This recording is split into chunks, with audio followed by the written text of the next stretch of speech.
Hello students, आज हम chemistry का एक नया टॉपिक शुरू करने जा रहे हैं जो है हमारा कार्बन एंड इट्स कंपाउंड। तो देखिए क्या है हमारा कार्बन। कार्बन हमारा एक नॉन मेटल है। कार्बन हमारे एटमॉस्फेयर में बहुत ही हम बोलें तो कम क्वांटिटी में हमें मिलता है। साइंटिफिकली हम इसकी बात कर रहे हैं, और जितना भी हमारा अमाउंट ऑफ कार्बन प्रेजेंट है अर्थ के क्रस्ट में, एटमॉस्फेयर में, बहुत थोड़ा सा है।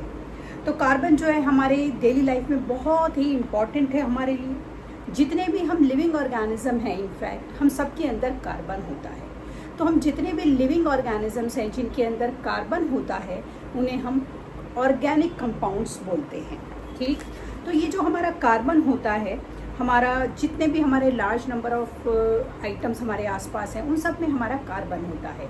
जैसे कि जो हम खाना खा रहे हैं, वीट है, ग्रेन्स है, पल्सेस हैं, टी कॉफ़ी है, इन सब के अंदर हमारा कार्बन अबंडेंस में होता है। इन सब के अंदर, हमारे चारों तरफ नहीं। ठीक, तो जब हमें अपने आसपास किसी भी एक सब्सटेंस की टेस्टिंग करनी है कि वो कार्बन का बना है या नहीं है, तो हम उसको कैसे करेंगे? तो देखिए, आप क्या कीजिए, अगर आपको उस सब्सटेंस की टेस्टिंग करनी है कि वो कार्बन का बना है या नहीं, आप उस सब्सटेंस को बर्न कर लीजिए। जब आप उस सब्सटेंस को बर्न करेंगे और उसके पास लाइम वाटर को लाएंगे तो वो लाइम वाटर मिल्की हो जाएगा। इससे हमें ये पता लग जाएगा कि वो जो सब्सटेंस है हमारा कार्बन है। तो जितने भी हमारे आसपास ऑर्गेनिक कंपाउंड्स होते हैं उनके अंदर हमारा क्या होता है, हमारा कार्बन होता है। अब हम कार्बन के एटॉमिक नंबर की बात करें। एटॉमिक नंबर हमारा कार्बन का क्या होता है? कार्बन का एटॉमिक नंबर होता है 6। तो इसकी इलेक्ट्रॉनिक कॉन्फ़िगरेशन हो गई 2 और 4। अब क्योंकि इसकी इलेक्ट्रॉनिक कॉन्फ़िगरेशन 2 और 4 हो गई, मतलब इसके आउटर शेल में 4 इलेक्ट्रॉन हैं। अब क्योंकि 4 इलेक्ट्रॉन है तो इसको स्टेबल होने के लिए 4 और इलेक्ट्रॉन चाहिए। तो अब कार्बन क्या करता है, जो इसके अंदर सबसे खास बात है, कार्बन के अंदर हमारी प्रॉपर्टी होती है कैटेनेशन। कैटेनेशन का नाम हम क्या देते हैं? देखिए, कैटेनेशन जो है हम नाम उस सब्सटेंस को देते हैं जिसके अंदर सेल्फ कंबाइनिंग कैपेसिटी होती है। Self combining. तो कार्बन हमारा एक ऐसा सब्सटेंस है जिसके अंदर कैटेनेशन की प्रॉपर्टी है। क्यों? क्योंकि कार्बन को स्टेबल होने के लिए 4 और इलेक्ट्रॉन चाहिए। तो ये क्या करता है, अपने ही दूसरे कार्बन के एटम के साथ एक कोवेलेंट बॉन्ड शेयर कर लेता है, और वो 2 और 4 हमारा क्या बन जाते हैं, 8। और कार्बन का हमारा जो इलेक्ट्रॉनिक कॉन्फ़िगरेशन है वो पूरा हो जाता है और कार्बन स्टेबल हो जाता है। तो इसीलिए कार्बन के अंदर हमारी एक प्रॉपर्टी है जिसे हम बोलते हैं self catenation, self combining capacity. क्योंकि इसके आउटर शेल में 4 इलेक्ट्रॉन हैं तो इसे हम टेट्रावेलेंट भी बोलते हैं। टेट्रावेलेंसी मतलब 4 इलेक्ट्रॉन। तो आपको ये कुछ चीज़ें ना टर्म्स याद रखनी है कि जब हम आगे काम करेंगे तो हम डायरेक्ट बात करेंगे कि टेट्रावेलेंसी है या सेल्फ कंबाइनिंग कैपेसिटी है या कैटेनेशन है। तो आपको ये टर्म्स जो हैं इनके मतलब मैं इसीलिए पहले ही समझा रही हूँ। ठीक, तो अब जो हमारी सेल्फ कंबाइनिंग कैपेसिटी होती है कार्बन के अंदर, 2 कैरेक्टरिस्टिक्स होती हैं। एक तो कैटेनेशन हो गया, ठीक। दूसरा, ये किसी भी और एलिमेंट के साथ तो मज़े से आराम से कभी भी कंबाइन हो सकता है। ये जो कैपेसिटी होती है सेल्फ कंबाइनिंग की, ये कार्बन में ही होती है। कार्बन के अलावा ये सिलिकॉन में भी होती है। सिलिकॉन और कार्बन के अलावा ये सेल्फ कंबाइनिंग की कैपेसिटी किसी भी और एलिमेंट में नहीं होती। सिलिकॉन में भी ये हमारी प्रॉपर्टी होती है, बट उसके लिए उसको जब वो 8 इलेक्ट्रॉन इकट्ठा करता है तो उसकी चेन टूट जाती है। तो इसीलिए सिलिकॉन जो है वो एक लंबी चेन कार्बन की तरह सेल्फ कंबाइनिंग करके नहीं बना सकता। तो जितने भी हमारे एलिमेंट नोन हैं उनमें सिर्फ कार्बन एक ऐसा एलिमेंट है जो सेल्फ कंबाइन करके बहुत लंबी चेन को प्रोड्यूस करता है। क्योंकि ये बहुत लंबी चेन प्रोड्यूस कर लेता है, इसीलिए लगभग हर एलिमेंट के अंदर हमारा कार्बन पाया जाता है। और कार्बन के बहुत सारे यूजेस भी हैं हमारे लाइफ में। तो जो कार्बन है हमारी ज़िंदगी में हमारे आसपास 2 तरीके से मिलता है। एक तो फ्री स्टेट में हो गया। फ्री स्टेट में कैसे होता है, जैसे ये हमें माइनिंग करते हैं हम तो डायमंड या ग्रेफाइट की फॉर्म में मिलता है।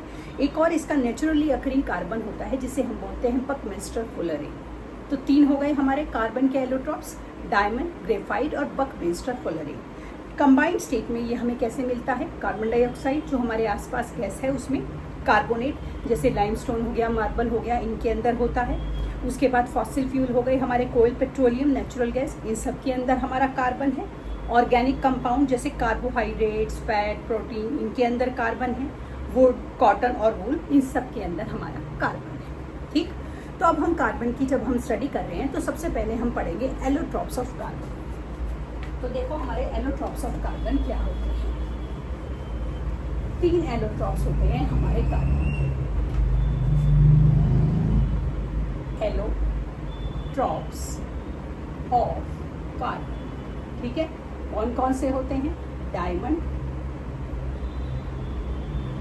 ग्रेफाइट और बकमिंस्टर फुलरेट। ये इस तरह से हमारे इसके 3 एलोट्रॉप होते हैं। तो सबसे पहले आते हैं हमारे डायमंड।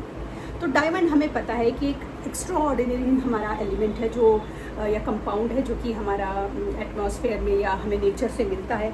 एक्स्ट्रा ऑर्डिनरी इसके अंदर ब्रिलियंस होती है।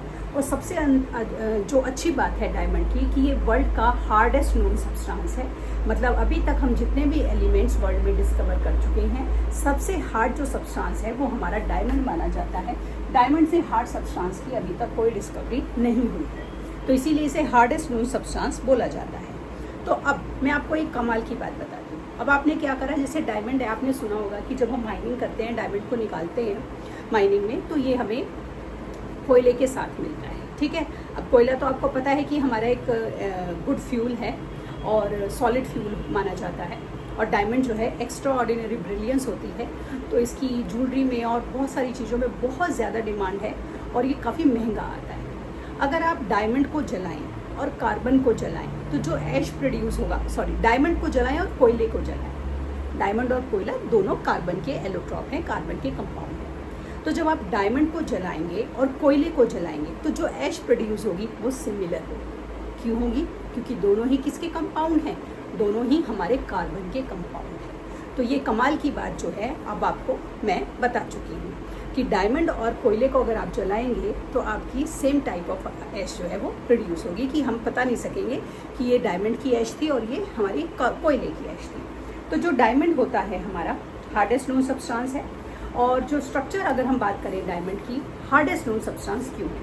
देखिए, जो हमारा कार्बन है इसके आउटर शेल में हमारे 4 इलेक्ट्रॉन हैं। तो जब डायमंड की अगर हम कंपोजिशन की बात करें ना, तो उसके ना इस तरीके से हमारे कंबाइंड होते हैं 4 इलेक्ट्रॉन। देखो 1 2 3 4, आगे भी ये इस तरह से 4 हमारे पूरी चेन बनती है।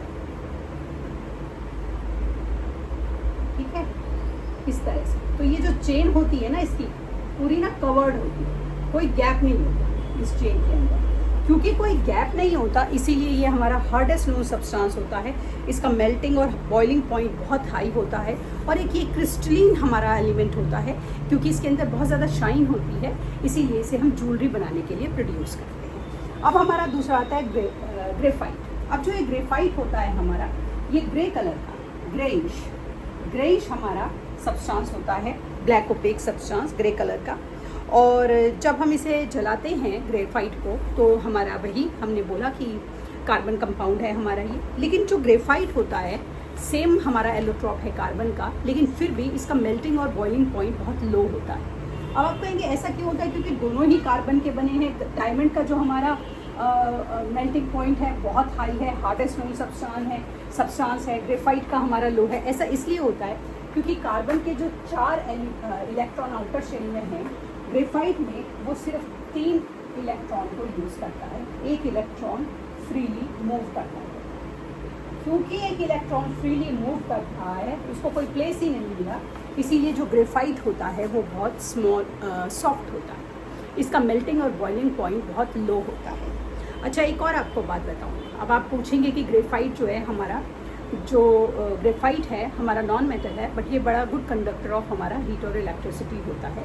इवन जो हमारे सेल होते हैं जो आप अपनी घड़ी में लगाते हैं या अपने रिमोट में लगाते हैं, उन सब में हमारा ग्रेफाइट डला होता है। ग्रेफाइट का हमारा एक और सबसे अच्छा, अगर आप चाहेंगे कि एग्जाम्पल क्या है जो आपको हमेशा याद रहेगा, जो आपकी पेंसिल की लेड है वो आपकी ग्रेफाइट की होती है। ठीक, तो हमने 2 एलोट्रॉप्स कार्बन के पढ़े, डायमंड और ग्रेफाइट। तो डायमंड जो होता है उसका क्या यूज़ है? डायमंड क्योंकि हार्डेस्ट नोन सब्सटेंस है, तो बहुत सारे इंस्ट्रूमेंट्स के जैसे ग्लास कटर्स के लिए, कटिंग मार्बल्स के लिए हम डायमंड को यूज़ करते हैं। ज्वेलरी बनाने में तो होता ही है। जो हमारे आई सर्जन्स होते हैं वो डायमंड के जो टूल्स होते हैं, शार्प एज डायमंड के जो टूल्स होते हैं, आई से कैटरैक्ट को, जैसे आपने सुना होगा ना मोतियाबिंद जिसे हम हिंदी में बोलते हैं, एक आफ्टर अ एज या ड्यू टू सर्टेन इंजरी जब आँखों में मोतियाबिंद या कैटरैक्ट की दिक्कत आ जाती है तो डायमंड एज्ड टूल होता है, उस टूल से जो हमारे आई सर्जन हैं उस कैटरैक्ट को काटने का काम करते हैं। तो इस तरीके से डायमंड जो है हमारा यूज़ होता है। ग्रेफाइट अभी मैंने आपको बताया पेंसिल के लेड है आपका, हमारे सेल्स में डलता है, और जो हमारे ग्रेफाइट हैं हमारे लुब्रिकेंट ऑयल की तरह यूज़ होते हैं। तो इस तरह हमने आज कार्बन के 2 एलोट्रॉप्स ग्रेफाइट और डायमंड के बारे में पढ़ा, और एक तीसरा एलोट्रॉप जो है हमारा बकमिंस्टर फुलरेन, उसके बारे में हम कल की क्लास में पढ़ेंगे। तब तक के लिए शुभ रात्रि।